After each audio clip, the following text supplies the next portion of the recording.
Você nunca me deseja mais. Foram as palavras que estilhaçaram meu coração naquela noite.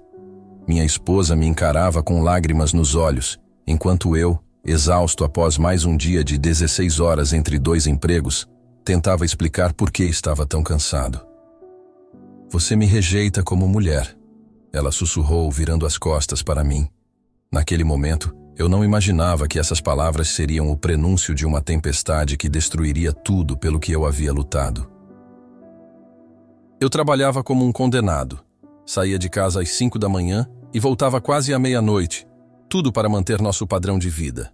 Ela não trabalhava, não cuidava da casa, apenas esperava que eu providenciasse tudo. Mas o que aconteceu depois que decidi escolher entre meu casamento e minha exaustão, ninguém esperava. A decisão que tomei mudaria nossa vida para sempre, revelando o verdadeiro caráter de quem eu pensava que me amava. Era uma lição que eu aprenderia da forma mais dolorosa possível. Esta é a história de um homem que descobriu que às vezes perdemos tudo para ganhar a nós mesmos de volta. Uma jornada sobre limites, sacrifício e a coragem de recomeçar quando tudo desmorona ao nosso redor. Meu nome é Rafael. Tinha 32 anos e acreditava que ser um bom marido significava trabalhar até o limite da exaustão. Acordava às 4h30 para chegar ao meu primeiro emprego numa fábrica de autopeças às 6 horas. Às 14 horas, corria para o segundo trabalho num depósito de materiais de construção, onde ficava até às 22 horas. Sábados eram dedicados a horas extras, domingos ao descanso e algumas tarefas domésticas. Carla, minha esposa de 5 anos, havia parado de trabalhar logo após nosso casamento. Alegava que queria cuidar melhor de nossa casa e de nosso futuro. Prometia que voltaria ao mercado quando estivéssemos mais estabilizados, mas os meses se transformaram em anos. Nossa casa de 3 quartos no subúrbio estava sempre bagunçada, a geladeira vazia, e ela passava os dias assistindo novelas ou conversando com amigas. Eu justificava tudo em minha mente. Ela estava passando por uma fase difícil, precisava de tempo para se encontrar. Afinal, eu ganhava bem o suficiente para sustentar os dois, mesmo que isso significasse me matar de trabalhar. Acreditava que demonstrava amor através do suor do meu rosto, dos calos em minhas mãos, das noites mal dormidas. Mas meu corpo começou a cobrar o preço. Dores nas costas, insônia, irritabilidade constante. Chegava em casa como um fantasma. Mal conseguia manter uma conversa, quanto mais ter energia para a intimidade. Era nesse momento que nossa relação começava a rachar, embora eu ainda não percebesse a profundidade da fratura. Antes de continuar, comente de que cidade está vendo esse vídeo. Curta e compartilhe esse vídeo com alguém. A primeira grande briga aconteceu numa terça-feira chuvosa de março. Cheguei em casa às 22h30, molhado e faminto, esperando encontrar ao menos um prato de comida quente. A casa estava às escuras. Carla dormia profundamente no sofá da sala, com a televisão ainda ligada. A pia estava abarrotada de louça suja. Não havia nada preparado para o jantar. Preparei um sanduíche em silêncio, tentando não acordá-la, mas o barulho da geladeira a despertou. "Você chegou tarde de novo", murmurou, espreguiçando-se. "Não consegui te esperar para jantar." Expliquei sobre a hora extra inesperada, sobre a meta que precisávamos bater, sobre o dinheiro extra que isso representaria. "Sempre tem uma desculpa", ela replicou, agora totalmente desperta e irritada.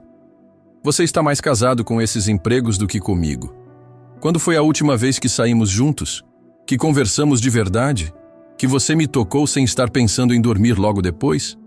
Suas palavras me atingiram como socos no estômago, mas minha exaustão falou mais alto que minha razão. "Eu faço tudo isso por nós, Carla. Por nossa casa, nosso futuro. Se eu não trabalhar assim, como vamos pagar as contas?" Ela revirou os olhos e voltou para o quarto, deixando-me sozinho com meu sanduíche e meus pensamentos amargos. Naquela noite, deitado ao seu lado, percebi como havíamos nos tornado estranhos compartilhando a mesma cama. Ela dormia virada para a parede. Eu olhava para o teto, ambos perdidos em mundos paralelos que não se tocavam mais. A situação se deteriorou rapidamente nas semanas seguintes. Carla começou a fazer comentários ácidos sobre minha ausência, minha falta de energia, minha aparente desinteresse por ela. Eu me defendia falando sobre responsabilidade, sobre ser um homem de verdade que sustenta sua família. Mas por dentro, uma culpa corrosiva começou a me consumir. Ela passou a sair mais com as amigas, a voltar tarde, a me questionar menos sobre meu dia e mais sobre quando eu finalmente daria atenção a ela. Outras mulheres têm maridos que as levam para jantar, que compram flores, que fazem sexo mais de uma vez por mês, dizia, comparando nossa vida com a de suas amigas casadas. Antes de continuar, se inscreva no canal e deixe seu like. O momento que mudou tudo aconteceu numa sexta-feira, após uma semana particularmente brutal no trabalho.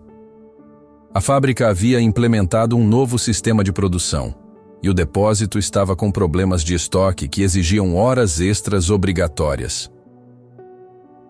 Cheguei em casa às 23h, completamente destruído, mal conseguindo ficar em pé. Carla me esperava arrumada, com uma lingerie nova que havia comprado durante o dia. Pensei que poderíamos nos reconectar esta noite, disse, se aproximando com um sorriso que tentava mascarar a ansiedade em seus olhos. Eu a olhei, querendo desejar, querendo sentir aquela paixão que um dia tivemos, mas meu corpo estava além do limite. Carla, eu mal consigo pensar direito. Foi um dia terrível. Estou exausto, tentei explicar, vendo seu rosto se transformar. Podemos deixar para amanhã? Prometo que... Sempre amanhã, ela explodiu. Sempre tem uma desculpa. Você não me quer mais, Rafael. Admita de uma vez. Não é isso, amor. Estou apenas... Cansado, eu sei. Ela me interrompeu, os olhos já marejados. Você está sempre cansado para mim. Para as contas, para o trabalho, você tem energia. Para sua esposa, você nunca tem.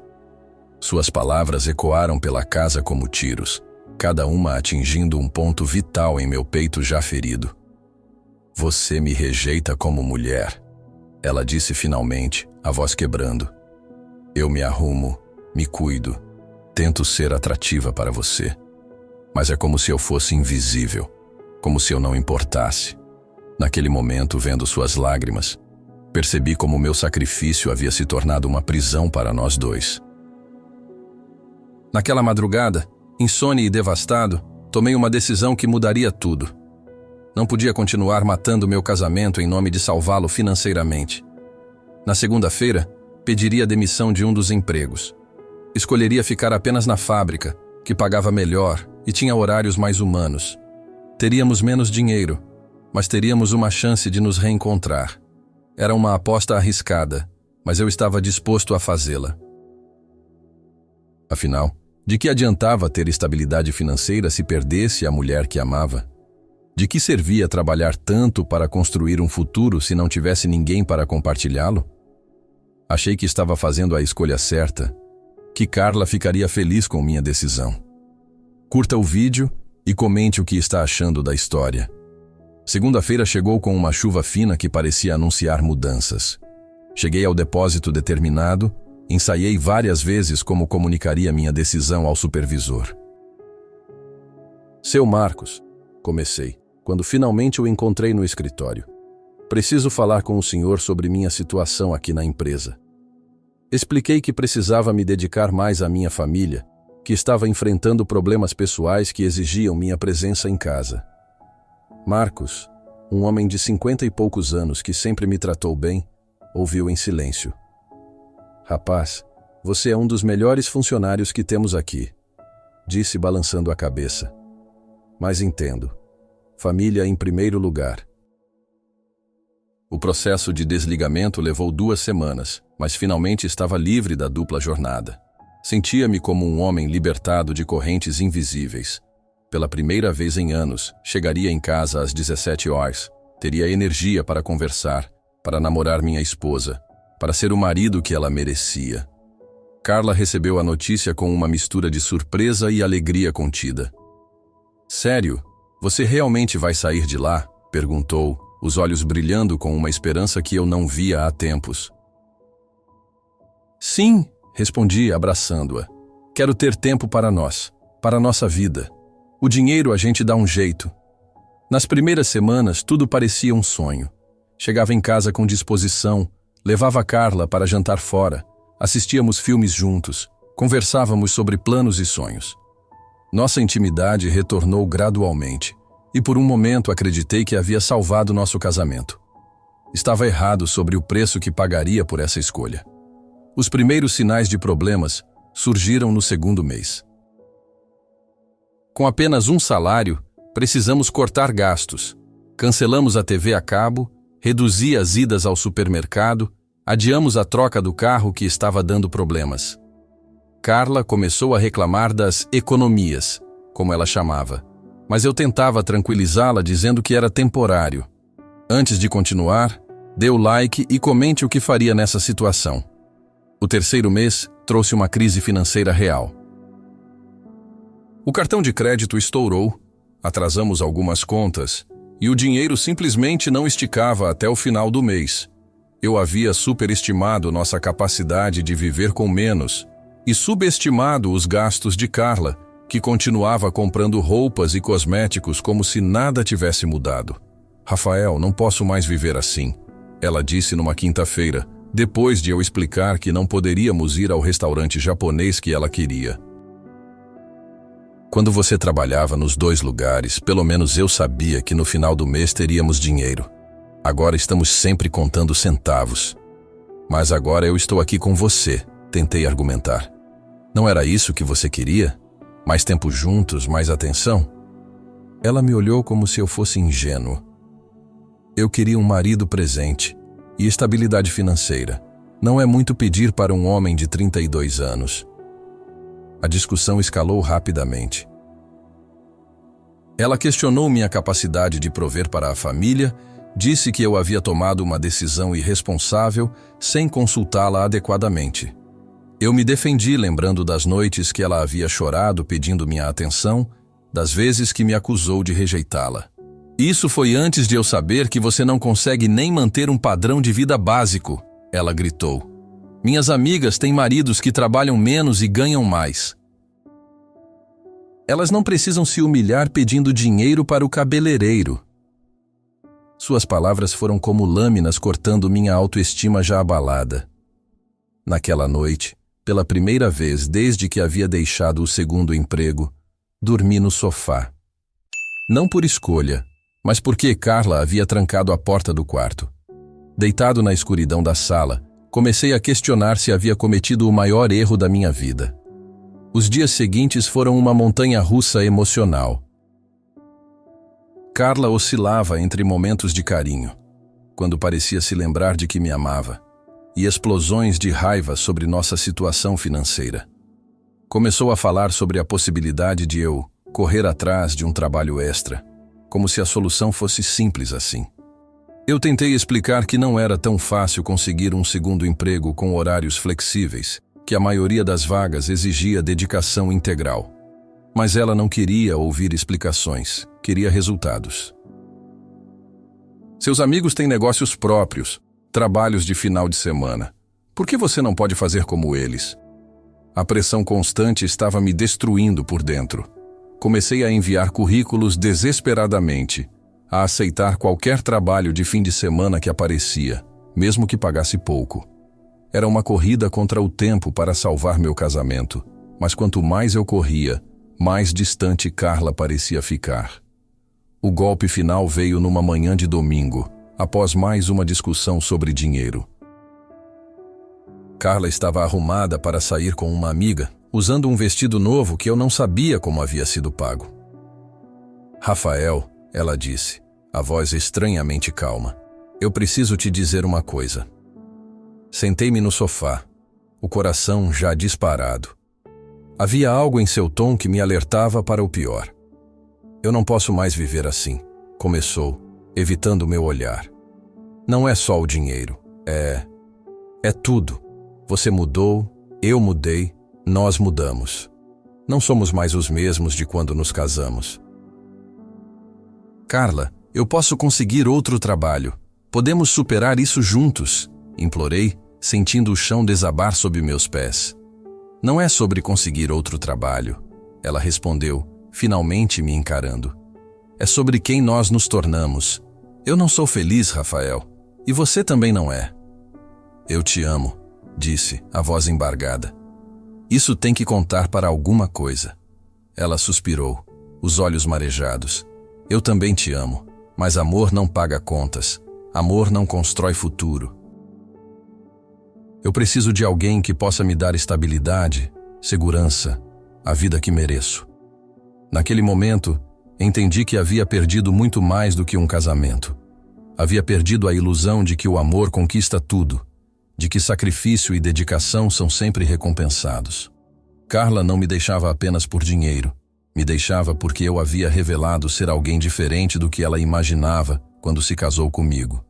Os meses que se seguiram foram os mais escuros da minha vida.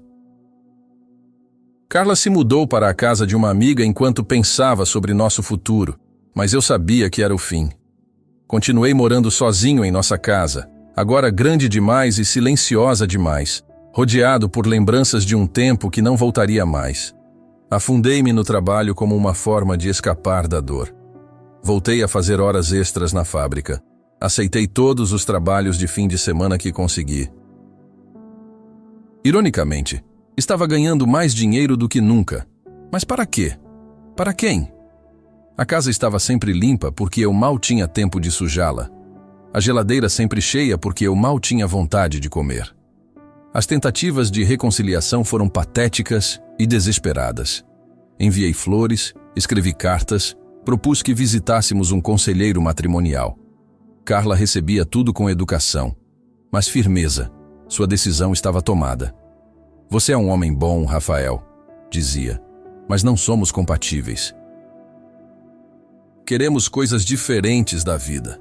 Foi meu irmão mais velho, João, quem finalmente me acordou para a realidade numa visita que fez após 3 meses de separação.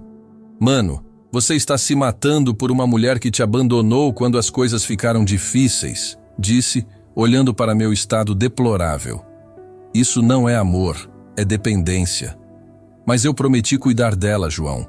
Na igreja, diante de Deus, prometi que seria para sempre, argumentei, ainda agarrado aos destroços de minha fé no casamento. E ela prometeu a mesma coisa, ele replicou. Mas quando você precisou de apoio, quando tomou uma decisão difícil para salvar o relacionamento de vocês, ela te abandonou. Isso te diz alguma coisa? Suas palavras ecoaram em minha mente por dias. Comecei a repensar toda a nossa relação, desde o namoro até o casamento. Lembrei-me de sinais que havia ignorado. Como ela sempre priorizava aparências sobre substância, como valorizava mais o que eu podia oferecer do que quem eu realmente era, como nunca demonstrou interesse em construir algo junto comigo, apenas em usufruir do que eu construía sozinho. Foi nesse momento de clareza dolorosa que conheci Dr. Alberto, um psicólogo aposentado, que se tornou cliente regular da lanchonete, onde eu trabalhava aos sábados. Ele notou minha tristeza constante e, gentilmente, começou a conversar comigo durante suas visitas. Jovem, disse um dia, você parece carregar o peso do mundo nos ombros. Abri-me com ele gradualmente, contando minha história sem esperar conselhos, apenas precisando de alguém que ouvisse. Dr. Alberto tinha uma sabedoria serena, fruto de décadas ajudando pessoas a navegarem pelas tempestades da vida. Rafael, ele disse após ouvir tudo, você confundiu sacrifício com amor e submissão com lealdade. O que quer dizer? Perguntei genuinamente confuso. Você se sacrificou tanto que se perdeu no processo, e quando tentou se encontrar, descobriu que ela nunca havia se apaixonado por você, mas pela versão de você que a sustentava. Ela não te deixou por falta de dinheiro, te deixou porque você revelou ter necessidades próprias. Suas palavras foram como luz penetrando numa caverna escura, onde eu havia me escondido por meses. Comecei a entender que havia passado anos tentando ser o marido que Carla queria, mas nunca havia questionado se ela estava tentando ser a esposa que eu precisava. O relacionamento havia sido unilateral desde o início. O processo de cura foi lento e doloroso. Com a ajuda de Dr. Alberto e alguns livros sobre relacionamentos que ele recomendou, comecei a reconstruir minha autoestima e compreender meus próprios padrões destrutivos. Percebi que havia escolhido Carla não por quem ela era, mas por como me sentia quando estava com ela. Necessário, indispensável, heróico. Aprendi sobre codependência, sobre como algumas pessoas se viciam em relacionamentos onde podem desempenhar o papel de salvador. Compreendi que minha necessidade de trabalhar excessivamente não era apenas sobre dinheiro, mas sobre validação, sobre me sentir importante e valorizado através do meu sacrifício. Meses de terapia informal com o Dr. Alberto me ajudaram a ver que Carla havia me feito um favor, embora de forma cruel. Se tivéssemos continuado juntos, eu teria passado a vida inteira me anulando para mantê-la satisfeita, sem nunca realmente conhecer quem eu era fora do papel de provedor exausto. Um ano após a separação, os papéis do divórcio finalmente chegaram. Carla havia conhecido outro homem, um empresário mais velho que podia oferecer a estabilidade financeira que ela tanto desejava. Ao assinar os documentos, senti uma mistura estranha de alívio e melancolia. Era o fim oficial de um capítulo que havia terminado emocionalmente muito tempo antes. Decidi fazer mudanças drásticas em minha vida. Vendi a casa que havia comprado para Carla e me mudei para um apartamento menor, mas que era verdadeiramente meu. Deixei a fábrica e usei minha experiência para abrir uma pequena oficina de manutenção predial. Era arriscado, mas finalmente estava construindo algo para mim, não para impressionar ou sustentar outra pessoa. Os primeiros meses como empresário foram desafiadores, mas gratificantes de uma forma que eu nunca havia experimentado. Cada cliente conquistado, cada problema resolvido, cada real ganho era resultado direto do meu esforço e competência. Não havia mais a sensação de estar correndo numa esteira infinita para sustentar o estilo de vida de outra pessoa. Dr. Alberto continuou sendo meu mentor informal, visitando minha oficina ocasionalmente e observando minha evolução com orgulho paternal. Você está se tornando o homem que sempre foi por baixo daquele medo de não ser suficiente, comentou um dia, vendo-me trabalhar com paixão genuína pela primeira vez em anos. Antes de continuar, se inscreva no canal e deixe seu like. 2 anos após o divórcio, recebi uma ligação inesperada. Era Carla, a voz hesitante e diferente do tom confiante que eu conhecia. Rafael, podemos conversar? Preciso te pedir desculpas por algumas coisas. Concordei em encontrá-la num café próximo ao centro. Curiosidade e apreensão batalham em meu peito.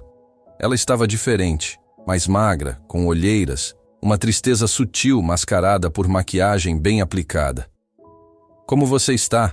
Perguntou, evitando meu olhar direto. Bem, respondi honestamente. Realmente bem. E você? Houve uma pausa longa antes de ela responder. Complicado. Carla me contou que o relacionamento com o empresário havia terminado de forma traumática. Ele era controlador, possessivo e havia revelado aspectos de sua personalidade que ela não conhecia durante o período de conquista. Ele me dava tudo o que eu pensava querer, disse, a voz embargada, mas me tirava tudo o que eu realmente era. Sinto muito por isso, respondi, e realmente sentia. Apesar de tudo, ela havia sido parte importante da minha vida, e vê-la sofrendo não me trazia satisfação. Rafael, ela continuou, eu queria te pedir desculpas. Não pela separação, acho que foi melhor para os dois, mas pela forma como te tratei no final. Ela admitiu que havia sido injusta, que eu era um homem bom tentando fazer o melhor que podia com as circunstâncias que tínhamos. Eu estava tão focada no que queria ter que nunca parei para valorizar o que tinha, confessou. Você trabalhava como um louco para me dar uma vida boa, e eu só conseguia reclamar que não era boa o suficiente. Ouvir suas desculpas foi catártico, mas também confirmou algo que eu já sabia. Nós realmente éramos incompatíveis. Ela havia aprendido lições dolorosas sobre valorizar caráter ao invés de conta bancária, mas suas lições vieram tarde demais para nós. Eram crescimentos que precisaríamos fazer separados. Obrigado por dizer isso, respondi, tocando brevemente sua mão sobre a mesa. Significou muito ouvir. Espero que você encontre alguém que te valorize pelo que você é, não pelo que você pode oferecer. Ela sorriu através das lágrimas. E pela primeira vez em anos, eu a vi genuinamente vulnerável e humana. Nos despedimos como duas pessoas que se respeitavam, mas que haviam aprendido que amor nem sempre é suficiente quando os valores fundamentais são incompatíveis. Foi um encerramento que trouxe paz para ambos, permitindo que seguíssemos em frente sem amargor ou ressentimento. A oficina cresceu além das minhas expectativas mais otimistas. Contratei 2 funcionários, expandi os serviços e me especializei em manutenção de condomínios residenciais. O trabalho era gratificante não apenas financeiramente, mas emocionalmente. Eu ajudava pessoas a resolverem problemas reais, construía relacionamentos baseados em confiança e competência.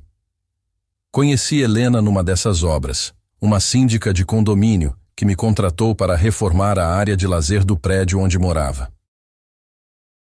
Ela era arquiteta, divorciada, mãe de um menino de 8 anos e tinha uma postura profissional que imediatamente me chamou a atenção.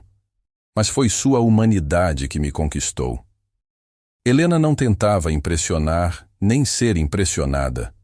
Conversava comigo como igual, respeitava meu trabalho, tinha opiniões próprias sobre tudo. Quando descobriu que eu tinha uma pequena empresa, não viu cifrões, viu competência e determinação. Quando soube que eu era divorciado, não viu fracasso, viu experiência de vida. Nosso relacionamento se desenvolveu organicamente, sem pressa ou pressão. Ela tinha suas próprias responsabilidades e ambições, eu tinha as minhas, e construíamos algo juntos respeitando as individualidades de cada um. Era um conceito revolucionário para mim. Um relacionamento onde cada pessoa se completava sem se anular. Helena me ensinou que parceria real significa 2 pessoas fortes, escolhendo caminhar juntas, não uma pessoa forte carregando uma pessoa fraca. Ela trabalhava, cuidava do filho, mantinha sua casa e ainda assim encontrava tempo e energia para investir em nossa relação. Era a reciprocidade que eu nunca havia experimentado. Hoje, 3 anos após conhecê-la, estamos noivos e planejando uma cerimônia simples para o próximo ano. Minha oficina está consolidada. Ela abriu seu próprio escritório de arquitetura e ocasionalmente trabalhamos juntos em projetos que combinam reforma e design. Somos parceiros em todos os sentidos da palavra. Olhando para trás, percebo que o fim do meu primeiro casamento não foi uma tragédia. Foi uma libertação. Eu precisava aprender quem era fora do papel de provedor sacrificado. Precisava descobrir que meu valor não estava na minha disposição de me anular por outra pessoa. Precisava encontrar alguém que me visse como parceiro, não como meio de sustento. Dr. Alberto, agora com 80 e poucos anos, continua sendo meu amigo e mentor. Você sabe qual foi sua maior evolução, Rafael? Perguntou na última vez que conversamos. Você aprendeu a diferença entre ser necessário e ser valorizado. No primeiro casamento, você era necessário como uma ferramenta. No segundo, você é valorizado como pessoa.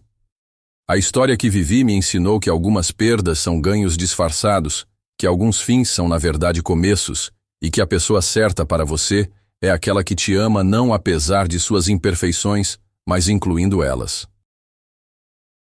É alguém que escolhe construir com você, não apenas usufruir do que você constrói sozinho. Se hoje encontro homens na mesma situação que vivi, exaustos, perdidos, tentando salvar relacionamentos através de sacrifício unilateral, eu digo, pare, respire, olhe ao redor. Se você está se matando de trabalhar e a pessoa que você ama só reclama que não é suficiente, talvez o problema não seja quanto você trabalha, mas por quem você está trabalhando. Às vezes, o maior ato de amor próprio é reconhecer quando um relacionamento não funciona e ter coragem de recomeçar. Às vezes, perder tudo o que pensávamos querer nos ensina o que realmente precisamos. E às vezes, os fins mais dolorosos abrem caminhos para os começos mais extraordinários.